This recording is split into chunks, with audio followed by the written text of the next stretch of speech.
तस्वीरों में नजर आ रहा बच्चा अब इस दुनिया में नहीं है। हंसता खेलता खुशी खुशी वो पूल में जाता है, लेकिन फिर कभी लौट कर नहीं आता। किसी की लापरवाही उसकी मौत की वजह बन जाती है। मृतक बच्चे की पहचान 5 साल के मिवांश सिंगला के रूप में हुई है।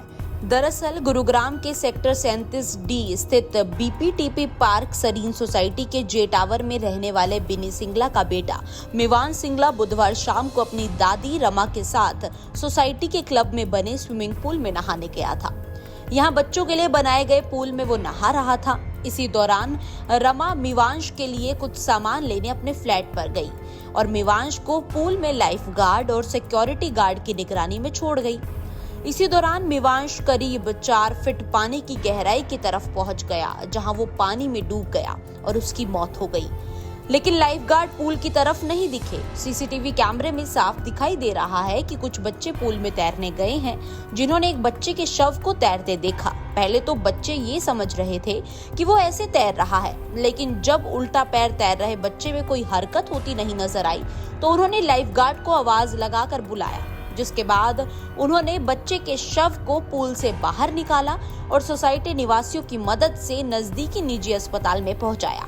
लेकिन तब तक बहुत देर हो चुकी थी और मिवांश इस दुनिया में नहीं था। देखिए हैरान कर देने वाली सीसीटीवी। बहुत ज्यादा हो गया। ये तो बॉडी जब ऊपर आई है तब देखो, हाँ, हाँ, जब बॉडी ऊपर आई है वो तब तो तैर रहा ना बच्चा, उसने जाकर बताया। बोल के आया बच्चा। ये देखो बिल्कुल ये सोसाइटी निवासियों का ये आरोप है कि बिल्डर की मैनेजमेंट कंपनी द्वारा जो लाइफ गार्ड और सिक्योरिटी गार्ड लगाए गए हैं वो महज एक दिखावा है। अगर लाइफ गार्ड अलर्ट होकर पूल के पास रहते तो बच्चे को बचाया जा सकता था। मेरा नाम वीरेंद्र छाबड़ा है।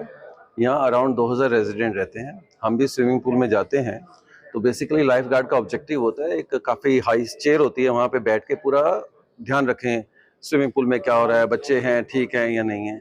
आज तक कभी नहीं कोई बैठा है। इनके मैनेजमेंट को कई बार बोला गया, रिएक्शन नहीं हुआ है। ये मैनेजमेंट बीपीटीपी के मैनेजमेंट से अभी तक हमें तो कोई एक्शन नहीं मिला है, कोई रिजल्ट नहीं मिला है। अब हमारी यही अनुरोध है पूरी सरकार से, मैनेजमेंट से, एडमिनिस्ट्रेशन से कि इस मैनेजमेंट को थोड़ा सा वो कंट्रोल करें और ये चीज़ें ठीक हों। जो ये इंसिडेंट्स हो उसकी तो पनिशमेंट मिलनी ही चाहिए, जो अकाउंटेबल है। इन एडिशन फ्यूचर में ना हो, क्योंकि अभी यही कहानी नहीं है। लिफ्टों में कई बार बुजुर्ग फंस चुके हैं, तो वो एक बहुत बड़ा थ्रेट है। आज ये इंसिडेंस हुआ, कल वो इंसिडेंस भी हो सकता है। आरडब्ल्यू को मैनेजमेंट हैंड ओवर करना ही नहीं चाह रही है। ये पूरी